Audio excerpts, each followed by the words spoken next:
Okay, here it is Saturday, and I'm getting ready to take off on a cruise. I'm realizing that I may not have internet access. The last time I went on one of these things, the internet totally sucked. So it could be the same way this time. So what I decided to do was, because I want to keep my YouTube streak going of posting a video every day. So what I've done is I've just gone back and found all my greatest hits, like the classic rewind, all the videos I've done in the past, the specific ones that a lot of people said were the most helpful or that I liked the best. And I'm just going to line them up this week. So this week will be the greatest hits week.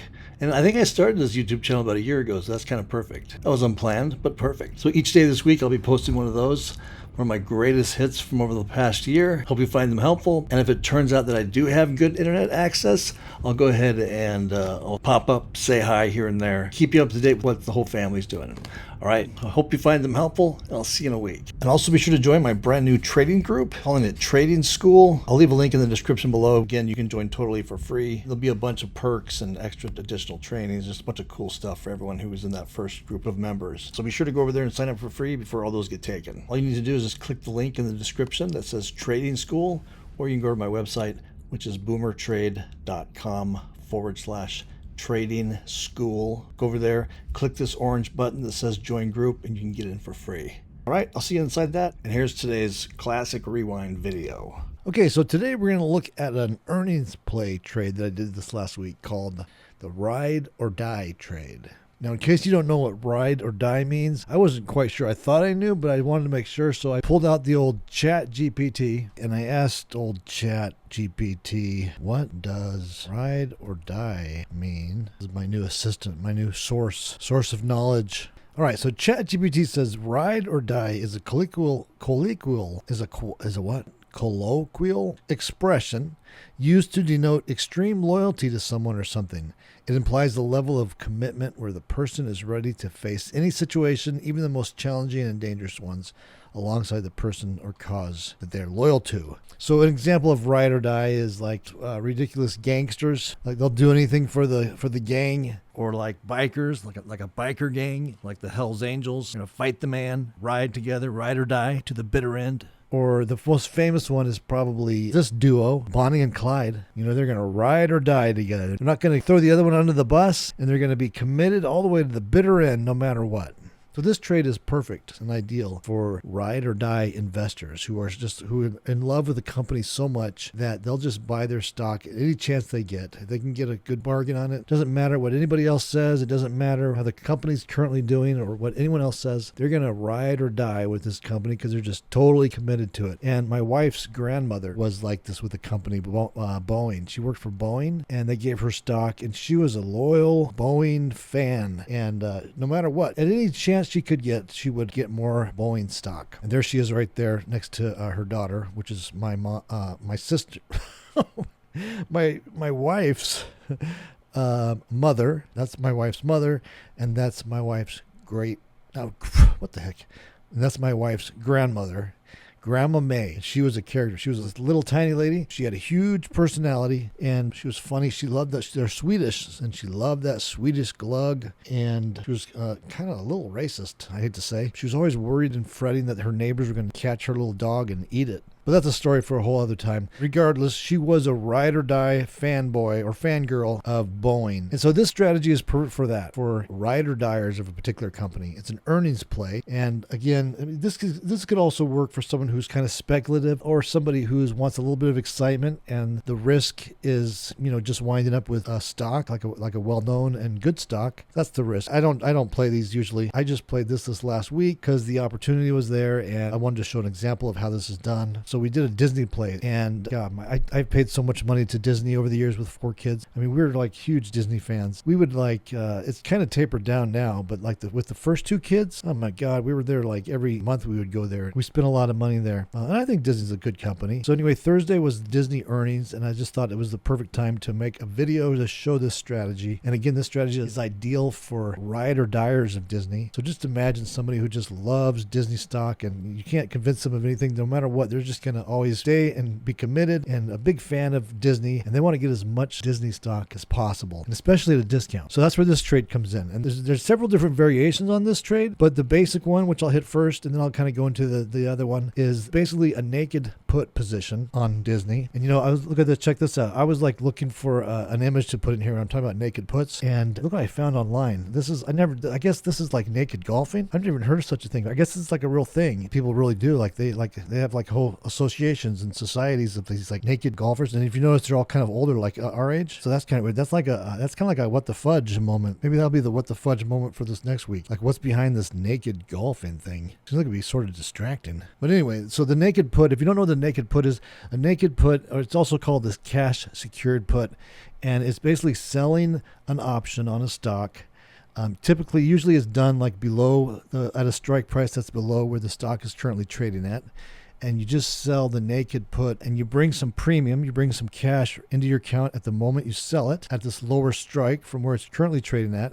And the thought behind it is that if the stock stays where it's at above the option that you sold or goes higher, you'll just take that premium. When the option expires, you'll just, the trade will close, it'll expire worthless, and you'll have that money that you brought in. You'll bring in like a little cash flow every month doing that. And the downside of it, if you want to call it a downside, is if the stock goes down while you have that naked put on, if the stock goes down and winds up trading at or below that strike that you sold on the option's expiration day, you're going to be put 100 shares of that stock. You'll wind up with 100 shares of the stock in your account. So for the ride or diers of Disney, the folks who will want to get Disney stock or whatever stock at any opportunity they can, let's just take Disney for example. So here's the chart of Disney. This was on expiration. This was on earnings day right here. But let's say let's just for example, let's look at where it's at right now. So it's trading at 88.27. And if you're a Disney fan and a Disney ride or dier, you may see an opportunity like if I could own Disney down here, like, below the lows for the year, like let's say at $77, I would consider that like a screaming deal. That would be a great bargain.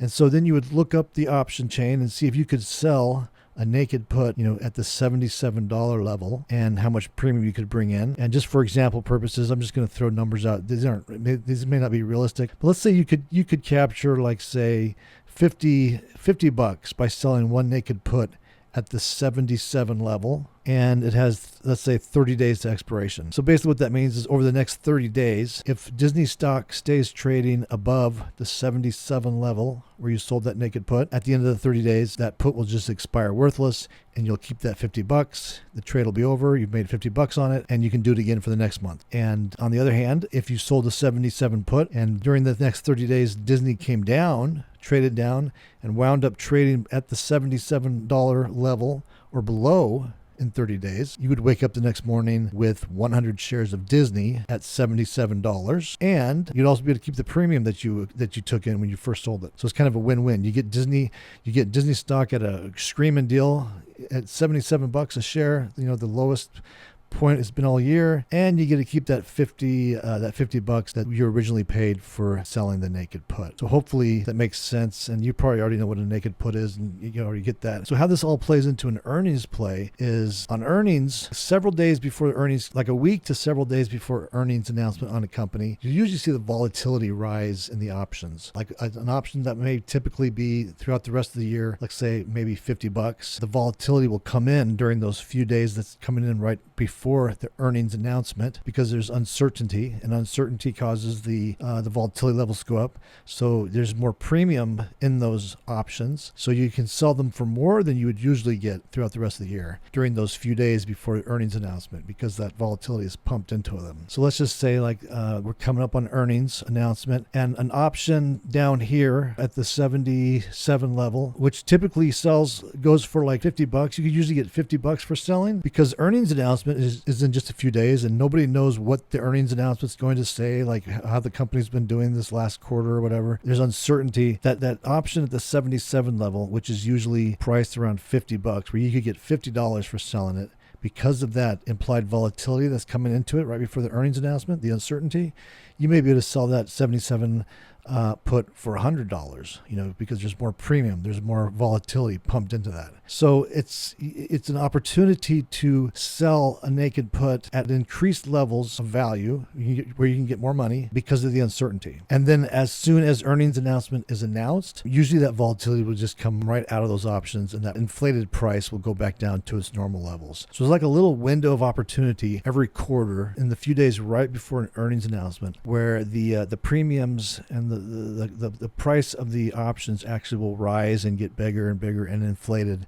because of that uncertainty. And then as soon as the earnings announcement is made, it goes back to normal levels. So with the ride or die strategy, what we're trying to do is we find a company that we like and that we wouldn't mind owning no matter what. We're ride or diers for it. And as earnings announcement comes in, like a few days before the earnings announcement, you watch the volatility levels, you can see the implied volatility rising into it. And then you decide to sell a naked put, either where it's currently trading at, if you're a really super hardcore ride or dier, or you can sell it like further down. Like in this situation, I would say, let's sell it at the low or below the low for the year. And if I get put Disney stock, if Disney stock after the earnings announcement, tumbles and comes down, that's okay. I don't mind owning Disney at what I consider to be a bargain price. I consider that a win. Any day of the week, I'll take Disney at 77. That's what a hardcore Disney ride or dier would say. And what makes this an earnings play is that this opportunity only really comes up during the few days right before an earnings announcement. That's when these prices get inflated. They're not normally this rich and the premium's not really as big usually throughout the rest of the year. Only these few days leading up into the earnings announcement because of the uncertainty. So once again, the ride or die earnings strategy is that here's a stock that you want to get no matter what. You love this stock and you'll take it at any level. In the few days right before earnings announcement, you come in here and you figure out where you want to buy. What price would you like to buy it at? If you like to buy it right where it's at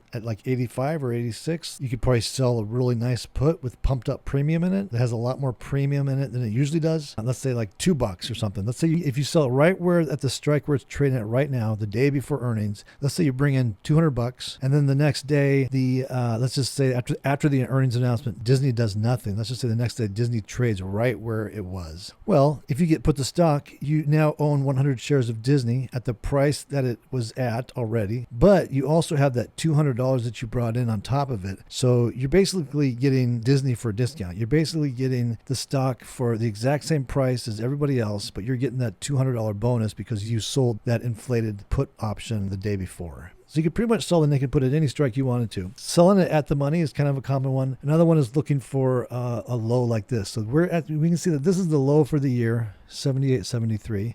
So as we come into earnings announcement, a hardcore Disney ride or dier would say, hey, you know what? I'd love to pick up 100 shares of Disney if it trades below the lows for the year, like over the next couple days. So let's just determine where that's at. So we can see the low on Disney was 78.73. So we might say, okay, I'll sell a 78 put, maybe bring in $100, doing it the day before earnings announcement. Earnings announcement will come out, and if what happens here, if it just stays right where it's at or goes down a little bit or goes up, as long as it doesn't go down to that $78 strike that you sold the put at or below by expiration day of the option that you sold, you've made that extra $100 or $200, however much you sold that for, as bonus, as like an income play, as like a bonus on top of it. And if Disney does come down and surpasses that line where you sold the put at $78 or below, then you'll be put 100 shares of Disney at $78 where the put was sold at. But again, you get to keep that premium that you brought in for selling it. So you're getting a better deal than just going in and buying the stock outright. So that's the ride or die strategy. And again, these are trades that are ideally for ride or diers, folks who want to own Disney or whatever stock you're doing this with. You believe in the company, you're committed to them, you're going to stand by them through thick and thin. That's what this strategy is for. And it can bring in a nice additional income every earnings announcement, every quarter. Or it's also for like if you have a little bit of speculative money, it's kind of fun to play, and you don't really mind. And the worst case scenario is that you wind up owning a good stock, as long as you do it on a good stock.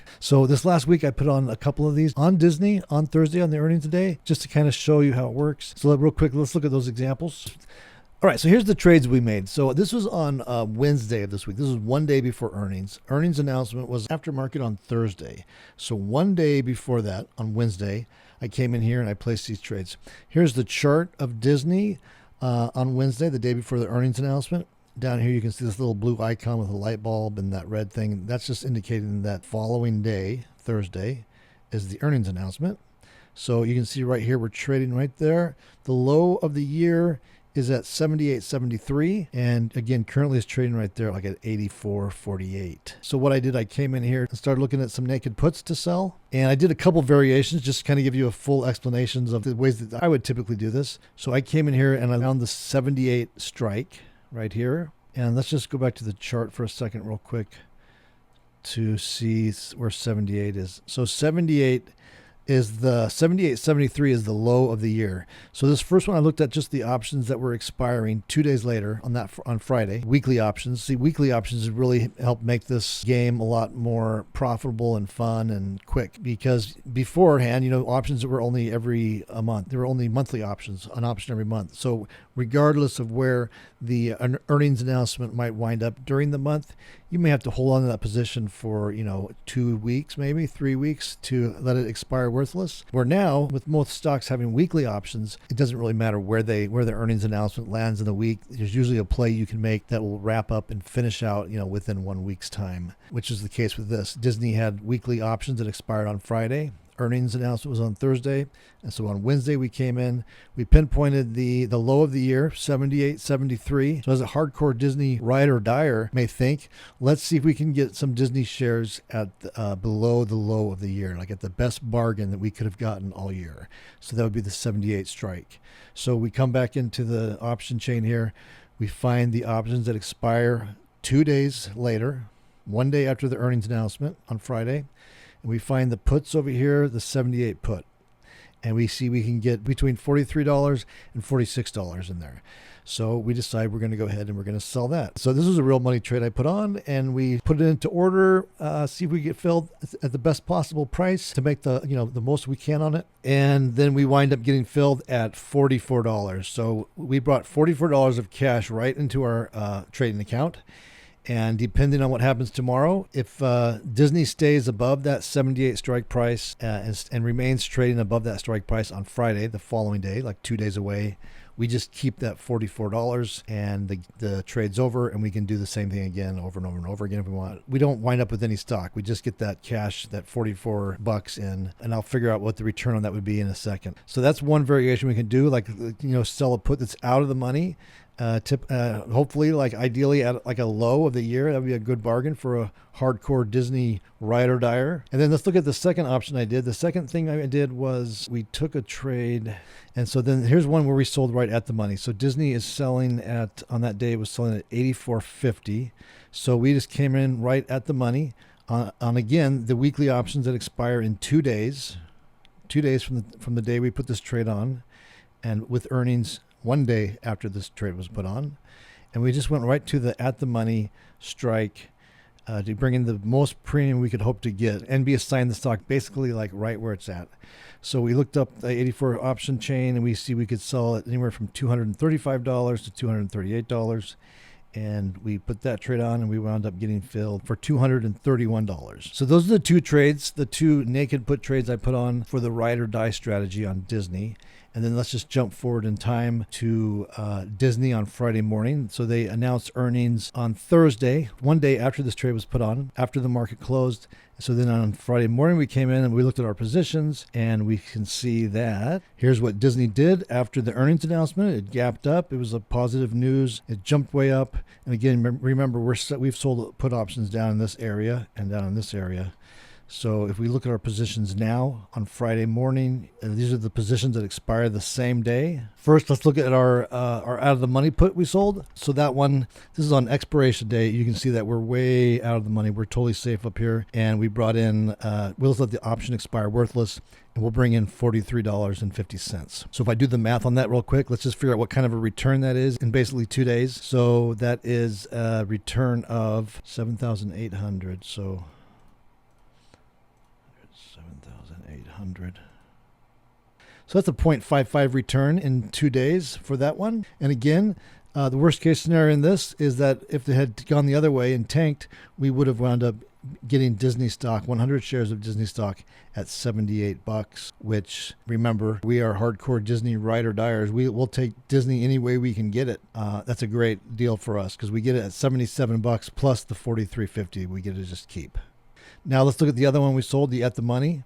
So the at the money was the the 84. So here's that one on expiration. You see that we're totally safe on this one because it gapped up, and we're going to let this option expire worthless as well. This was a 2-day trade, and this is Friday morning of expiration day, and we have made $230 on this one. So let's look at that return real quick. 84 per share times 100. 8,400, 230 divided by 8,400. So on this one, we made 2.7% in 2 days. And again, same thing with this one. The worst case scenario, if it had gone the other way, if Disney came out with their earnings report and it went the other way, moved against us, we either make $230 and we don't have to get the stock, or we get Disney stock at $84, which as Disney hardcore ride or diers, we're totally happy with. And we get to keep that $230 on top of it as like a bonus. So that's basically the strategy. And again, you can sell these naked puts on stocks anytime you want. Just what makes this better to do during earnings is if it's a stock you really want, you're a ride or dier for, and you really want the stock no matter what. This is an opportunity that comes up like 4 times a year. Every time there's an earnings announcement where you can get a max premium on the options that are right around the current trading level. And in this case, you can see we had the opportunity to get Disney at a bargain price, what a Disney ride or dier would think was a bargain price, below the low for the year, and still not only get the stock at the lowest price of the year, but also get, additional $43 on top of it, kind of like as a bonus. Or in this case, you could buy it right where it was trading at anyway, $84, and either own the stock at $84 and have a bonus of $230 on top of it. Or, as what happened here, just move the other way. You don't even have to take possession of the stock. You just keep that $230 in just a couple days with the ability to do it again and again and again and again. So that's the earnings ride or dier strategy. And there's also another really cool earnings strategy that I also did on Disney this same day that I'll just save for the next video. It's another really cool concept and something that I don't see anyone else talking about doing. And I'll save that for the next video. I think it's a really cool strategy and I think you're going to like it. So if you haven't already subscribed to my YouTube channel, just go ahead and hit that subscribe button below and you'll be alerted when that next video comes out. And you can also join me on my website. I'll leave a link to my website in the description below. Just go over there and join me there. That's it for today, and we'll see you next time.